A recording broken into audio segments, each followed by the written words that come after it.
صحیح مسلم کتاب مقدمہ مسلم باب ثقات سے روایت کرنے کی وجوب اور جھوٹے لوگوں کی روایات کے ترک میں حدیث نمبر 1۔ ترجمہ: یاد رکھو اللہ آپ کو توفیق دے۔ ہر ایک محدث جو صحیح اور غیر صحیح احادیث میں پہچان رکھتا ہے، ثقہ اور غیر ثقہ راویوں کی معرفت رکھتا ہو، واجب ہے کہ وہ صرف ایسی روایات ذکر کرے جن کی اسناد صحیح ہوں اور ان کے راویوں میں سے کوئی راوی بھی جھوٹ سے متہم، بدعتی اور مخالف سنت نہ ہو، ان کے عیب پاش نہ ہو۔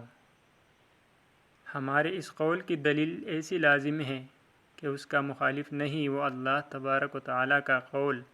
مومنو، اگر کوئی بد کردار تمہارے پاس کوئی خبر لے کر آئے تو خوب تحقیق کر لیا کرو،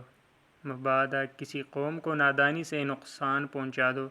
پھر تم کو اپنے کیے پر نادم ہونا پڑے۔ نیز ارشاد ربانی ہے: جو تمہارے پسندیدہ گواہ ہوں۔ نیز ارشاد باری تعالیٰ ہے: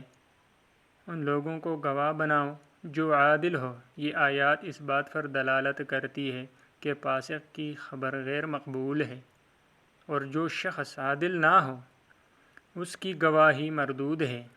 حدیث بیان کرنے اور گواہی دینے میں اگرچہ کچھ فرق ہے، مگر دونوں ایک بڑے معنی میں مشترک ہے، کیونکہ فاسق کی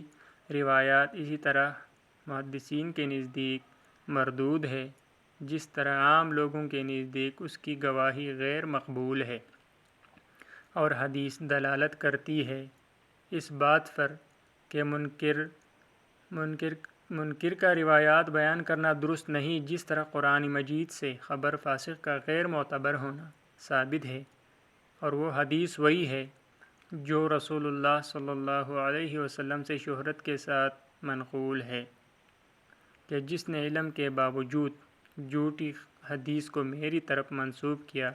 وہ جھوٹوں میں سے ایک جھوٹا ہے۔